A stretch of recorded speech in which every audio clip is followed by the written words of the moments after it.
Hello, magandang hapon po. Nandito po tayo ngayon sa First Park at dito sa kanilang bagong ilo-launch na project, ang The Cove, which is located din dito sa Barangay San Lucas, Lipa City. Well, ito mga nasa likod ko, ito yung mga model units na ilalagay nila. Ang first na pupuntahan natin ay ang Amani End. Amani End is situated sa typical lot area na 55, but a floor area na 36. So kung makikita ninyo, complete siya, may fence at meron din siyang mga steel gates na rin. So sige, pasukin natin ang loob. Ako yung unit natin. So as you can see, ito po ang aming dress up na unit. Pero after turnover naman nito ay complete din siya.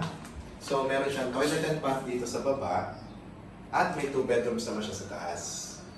So sa area din ito, meron ka naman service area. Medyo malaki pa yung space mo sa labas.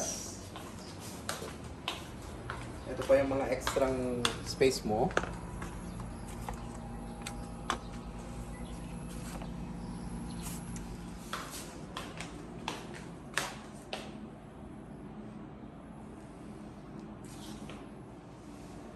As you can see, ang ating mga stairs dito, compared sa mga labas natin dito sa first, mas maganda siya.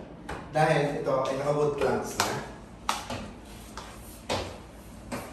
Dalawang bedrooms niya. Ito yung first bedroom.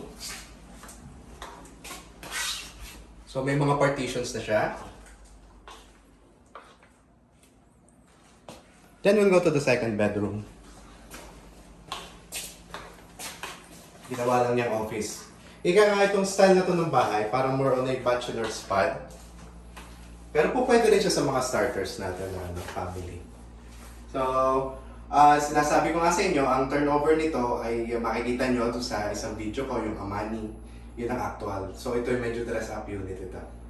So, yun lang. Thank you. Have a nice day. God bless.